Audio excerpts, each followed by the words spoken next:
比如说安妮公主，那就是红色的这条路线。红色你说古迹，因为为什么用红色？因为新社有一个非常有名的古迹叫做那个白冷圳的红溪馆，然后所以红色电线杆第几号？哎，立马全会。啊，看折页，3号哈。红色3号是白冷圳，然后像薰衣草森林是紫色第20号电线杆。我当然知道我的店啊。那这个是一个期限，那因为期限我们衍生也是7个理事，每个理事就我们帮他升官哈，每个理事叫做县长，是线长我们是管长哈，叫县长，就是由这个区域就是蓝线我们就选出理事，然后红线就选出理事，那这样我们是距离比较近，要不然哈从最远的店走到这个最上面的店哈，大概开车也要半个小时，要联络事情其实也很困难哈，它很散，其实非常的散。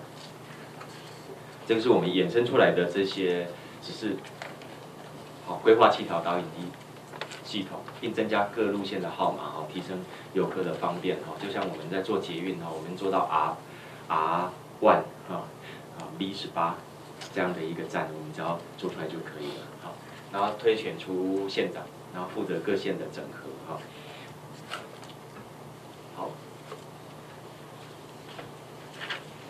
然后用这个部分，所有我们导览折页里面所诉求的哈，全部都是用7条路线、7条不同颜色的线来做，然后再来解决了。这是穷则变，变则通哈，要不然到处都是路标。新社现在也是啦，到处都是路标。我们希望透过这个部分以及一些不断的计划，把它投入进去哈，把整个景观做好。我就讲到刚刚那个，我想到刚刚那个北海道那个。他们来啊，每次都给我嫌，哦，恁遮袂歹啦，哦，不是路标一堆吼做大个，我心来讲，台湾人拢赶快。可是他想，他的建议是对的啦，哈，因为我们到北海道去看，他们真的很干净，连路标都非常的干净，可是还是找得到啊。那为什么我这边就找不到，客人就找不到？是我们的人比较笨吗？不是，不是我们的民众比较笨哈，是我们真的我们的资讯系统跟导演系统没有做到这样好。那这个是我们新来的一个计划哈，今年底希望来能够把它再做一下，不断的加强那个颜色的部分。好，再来就是导览接驳车。那导览接驳车的话，因为刚刚提到的新社其实是交通不方便。我如果到新社，我到了新社之后，如果到各个店家，我如果在这边做2日游，不自己开车的时候，其实非常非常的困难。它不像淡水这么好。以前很喜欢到淡水去玩，对啊，以前那个还有火车的时候，那个我瓦劳啊，哦，没有捷运以前有火车到淡水的时候，那他们交通很方便啊，到那边走一走都走得到，除非我到那个什么油车口比较远一点以外，要不然其实还蛮好的，坐船到对岸巴黎啊怎么样？那可是到新社的话哈，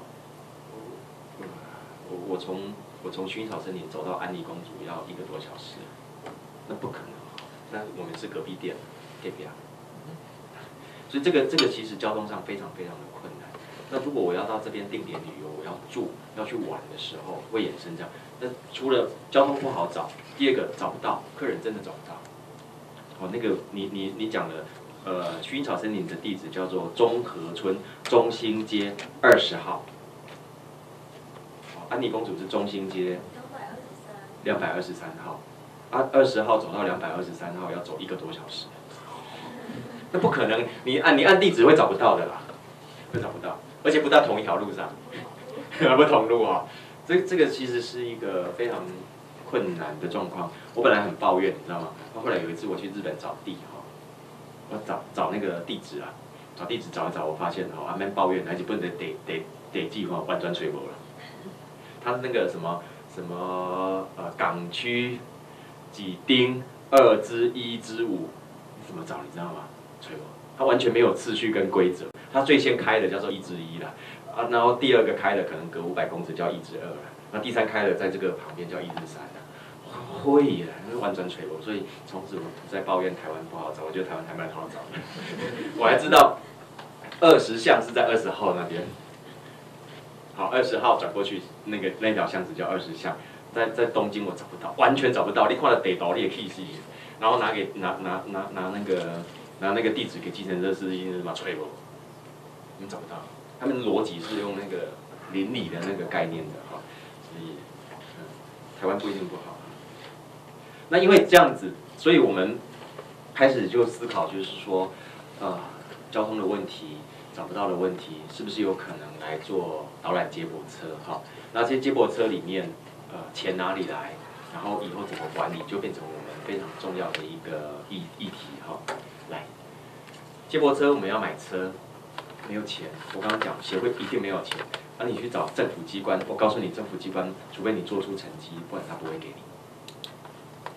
他不会给你，因为政府机关也被民众骗怕了，你知道吗？骗多了，然后要做上面做弄不做啊，弄不做，所以有时候是自助人助了，你自己要做得很好的时候，才有可能主管单位、相关单位会愿意帮助你。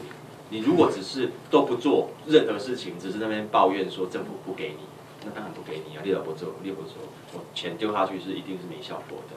那还好是新社还不错，就是说我们在。我前一任的理事长他非常有魄力哈，他讲说，那我们来做接驳车，他就讲出一个好点子，接驳车怎么没钱怎么来呢？然后找了20个店家吧，20个店家要不要设站？有设站的我才在，没设站的不在。那20家每家缴个2万块，合理啦，好，缴个2万块，所以一开始我们就20个店家缴了2万块钱。缴了2万块钱之后呢，我们就有40万多钱，有钱就去买刚刚照片上的那个中古的福斯的 T4， 然后再申请，有车了啊，有车没人啊，没人之后申请多元就业，劳委会的多元就业，人也解决了，车子也解决了，那站牌也有了，就可以开始跑了。开始跑，初期当然生意不好，可是越跑生意就会越好。这个，然后我们就。把人员也申请下来，我们从96年到99年一直申请这样子，所以我们的导览人员、接驳车的这个驾驶导览人员的话，大概是从多元就业来的，所以人力就先解决，车子是自己买的哈，然后就把它涂装的漂漂亮亮，然后这些感谢顾问公司来帮我们协助，那这个车子就非常的吸引人。我把这个寄给我的朋友，我的朋友说，他后来真的呢，他自己都来做接驳车。他说来住新社，坐1天的导览接驳车，一个人才250块啊，非常便宜。你可以到任何地方，约定好时间他载你哈，你可以在这边住民宿，去那边采香菇，去那边喝个下午茶，那在那里去看个夜景，这样子1天250块钱一个人，所以。不用花自己的心力去找路，所以这是一个基础。那基础了之后，那再来就是我们贩售的这些套票，